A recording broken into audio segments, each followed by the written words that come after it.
Hey everybody, back here with another video tutorial. This time I want to show you how we can use a spot dialog to sync your samples with the certain sound effect that you see on your screen here. So over here I have a clip, and there is a certain point in the clip where the door slams, and I kind of want to show you that real quick. So let me go ahead and pop that up. If you lost your video window, you can always pop it back up. So if you just click on window and then you go to video, bam, pops up over here. Now let's find where exactly that door slams. So I'm going to hit play, and then we're going to take a look here.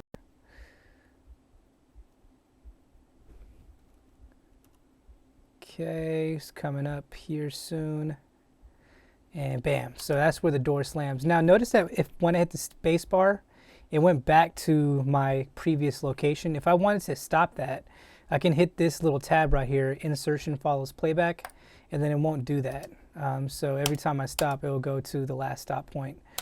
So I want to find that place again, and it looks like it's right around over here. And then I'm going to hit the space bar as soon as I see those two doors close. Bam. So that was about 11.636 milliseconds. Now, if this doesn't show your minutes and seconds over here, you can click this down arrow, and then it will show you what you want to see. I'm at minutes and seconds right now. So that door slammed at exactly 11.636 milliseconds. So what I can do is I can click all of these and have it go to 11.63 seconds and drag it there. But the more accurate way that I can do this is if I use something called the spot dialog. So if you click on spot up here, and then actually before I do that, I want to show you this sample. So I got a few samples for this door slamming, as you can see. So I have this and this and this and this all kind of layered up together to make one door slam. I have all this bus to a reverb that I've already set to that kind of mimics the room that I'm working with. So if I hit play, all right, you can kind of see how that sounds.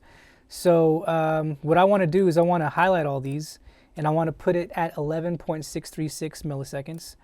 And I want to see how that kind of syncs up. So if I can go to spot, and then I click, and then over here at the sync point, I want it to be 11 seconds and 636 milliseconds, and then I want to hit OK. Okay, and then now it is synced up to that specific spot. So this is a way to quickly put your samples at the location that you want to put in. Now, it might not be 100% accurate, so it's always best to double check. So I'm going to go back to slip, and then I'm going to put my video here, and I want to see how that kind of looks like to see if I need to actually sync it up more, maybe nudge it forward or back or whatever the case may be. So let me go ahead and do that here real quick.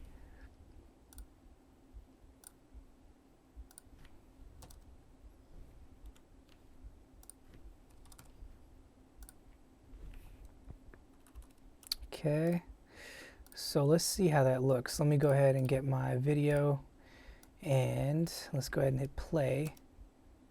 It's not bad. I think that was like spot on.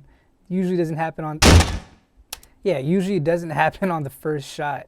So that was actually pretty cool. Notice that I did chop my samples a little bit though, and I edited them.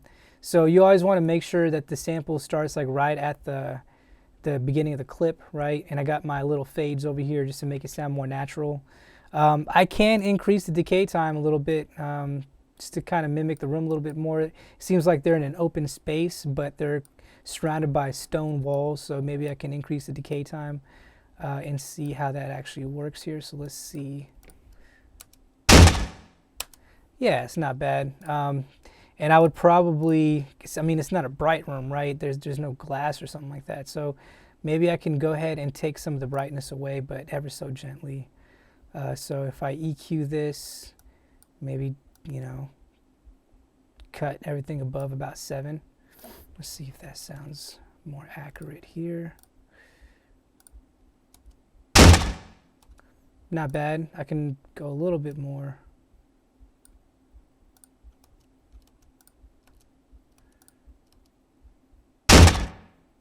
Yeah, I think that sounded a little bit better. So, you know, play around with it, use your spot dialog to really go in and you know, get things synced up.